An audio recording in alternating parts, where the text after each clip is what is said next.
I'm Kay, and this is my booktube.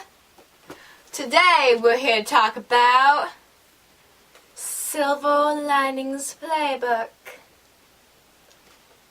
So, even though I was going to read The City of Bones again, which I actually was reading, I got to my least favorite scene in the book, and since I already knew it was going to happen, I was getting bored because I just couldn't reread it. I'm almost done. But at the moment, I was like, look at all these new books. So I go to the shelf, and I decide I'll pick the one book on the shelf that doesn't have sequels. And I picked this one, because it's the only book on the shelf that doesn't have sequels. So, I read it. And I loved it. It is a great book with a happy ending, and I love everything about it. I'm going to start with a few small things. I'm going to talk about some things I really liked. So, the one thing I really liked was how they talk in this book. They talk in a way that makes you feel like the man, Pat, is kind of 5-year-old, but not, because he has this grown-up knowledge. He has a grown-up knowledge, but he talks like a kid. And it's really interesting to read. And I like it because he doesn't actually say a bunch of things. He, says, oh my gosh, I saw this thing, and then you're waiting half the book to find out what it is. And I like that because it keeps the book interesting, because it's not like a bunch of stuff is going on in this book. It's basically a crazy guy wants to get back with his wife and doesn't remember a bunch of things. He doesn't understand why they broke up. He doesn't even remember that they divorced. He doesn't remember. But he wants to get back together with her. And there's this other girl who is also crazy like him. And while trying to get his wife back, he falls in love with her. And it is so sweet and so charming. And how they say it in this speech just interests me. I kind of thought that by the end of this book, he was going to start talking more grown up and he wasn't going to act like a kid through this whole book. But because they did, it made you feel like he didn't have to change who he was now for whoever he fell in love. He could be this person that he was now. And it was really interesting. I really want to watch the movie now because it's such a good book. I'm going to let my friend Paige borrow this. And then we're going to make the video together. Yeah, the movie video together. And you're going to hear how I feel about the movie and how I feel about it compared to the book. But right now, let's talk more about the book. Now, it's obvious choice in this book. Who do you like better? Pat and Nikki or Pat and Tiffany? It's obvious. Pat and Tiffany. Pat and Nikki were a defunct relationship. Nikki was mean and she had a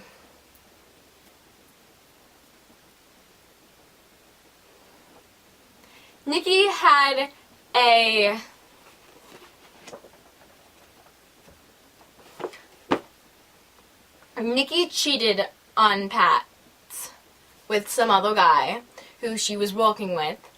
And they were shallow. They were a terrible relationship. And Pat was a workaholic who cared more about work than he cared about his wife. And it was just a terrible relationship. He was actually quite sane before everything went down. But after they broke up, he lost his memory and he started kind of going insane. So, the story does get more interesting and more interesting throughout the book, but the reason I like it so much is because this whole book, everyone's saying, why do you want to be with Nikki? We don't know, most of the book you don't know why they broke up. Or if they broke up. My mom made me think that she was dead, because I told my mom what was going on, and she was like, well maybe Nikki's dead. And I was like, well that'd be a twist. But through this book, I was really wondering what was going on, what was going to happen at the end. I was completely sure he was going to end up with Tiffany, but I wanted to know how. And I really liked that there wasn't like a bunch of like kissing scenes or anything in the book. It was like completely kiss-free, and though I usually hate that in a book, I usually am just waiting for a kiss. I was completely okay with there not being a kiss. And because I was like,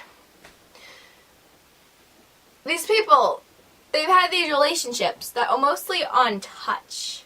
These relationships are mostly about touch. And now that they're in the relationship that they really feel is right, they didn't touch at all. For that small period of time, they're finally like together at the end, where she says, "I need you, Pat," and he says, "I think I need you too," and you're just like, oh. It was just so good. There was really nothing terribly bad about this book. It even made me like football more, and I hate most sports.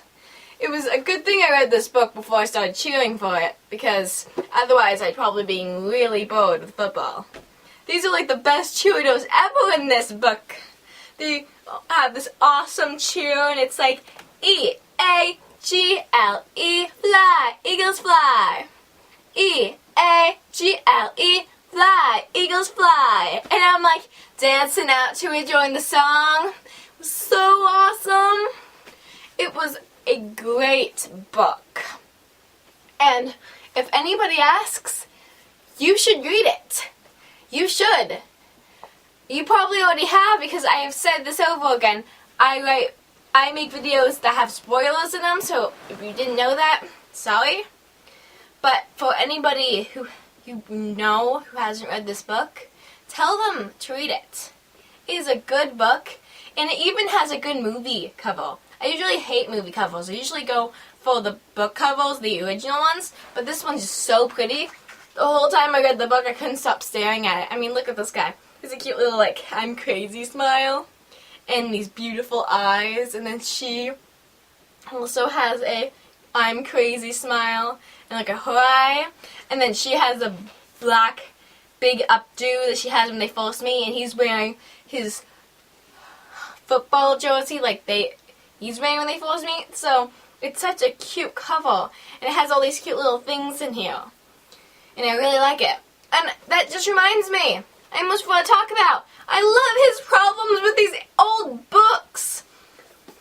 I haven't read Hemingway, or The Scarlet Letter, or The Bell Jar, but I have read The Great Gatsby, and he had some good ideas about that. He was saying how he loved the book and he couldn't wait for them to get together at the end. Like everybody is. Everybody just is so happy for Gatsby that he's gonna finally get the girl. And then he doesn't. He dies. And everyone's like, what? And I completely understood why he didn't like the ending, because I didn't either. I mean, I thought it was a artistic idea. It was very beautiful in a sense, but overall, I really like happy endings. I am as much for silver linings as Pat is. I always say that at the end of a story, there's gonna be a silver lining. If there's not, it's a classic. Not that many people really like classics. I mean, a lot of people like classics. I love to read classics if I can get myself interested enough to read them. I've read a few, and I own a bunch over here by Jane Austen, which I will read. I'm just not really into that grown-up romantic relationship era yet, so I don't really have a reason to open them up. And I'm so into other books right now. I really feel like to get me into classics, I'm going to have to be out of books. But when he was talking about these classics and how they annoyed him so badly, I was just like, you have some truth to that. Why are they having us read these books? I mean, they teach us that the world isn't perfect, but they also make us feel like we have no chance. And most people in high school know their life isn't perfect. Most of them think they have no chance. And these books are just agreeing with that. They're telling you, you're right. You're going to end up being nobody. And nobody is going to care at all about you. And if they KO, it's going to be because you have an amazing death. That is exactly what they're telling us. And he says it right out in this book. And I love it. I absolutely love it. It was so cool. And if you don't like me for saying this, then tell me. At least you'll be watching my videos. It's not that I hate classics. It's that I agree that they do have terrible endings. Not all of them. I read Slaughterhouse 5 and I loved the ending of that one. Actually, I can't remember it. I don't know. I remember liking it. I remember loving that book. I remember most about the book, but I don't remember the ending because it's like they tell you how he dies, but it doesn't end with his death. So I don't remember what the end was, but it was a good book and it didn't have a terrible ending. So it's not all of them, but the classics he's talking about: Hemingway, Bell Jar, Scarlet Letter, Great Gatsby. No, they don't have good endings. They have terrible endings. They're artistic, and I like artistic, but why are we reading these at my age? Why? Most people in my class truly don't believe they could be anything. They truly don't. And these books are telling them that they're correct. They'll never become anything. And I feel that most of the people in my class who feel that way have a lot of potential. Well, anyway, that was what I think of Silver Linings Playbook, because I gotta say, I hope there was a silver lining in those somewhere. I mean, I said I loved it. That's a silver lining, right? You liked my video? Comment, questions. I really want to know what you think. Please put it down. Like me. Dislike me. As long as you do something. I know Judy's gonna dislike me. See ya later!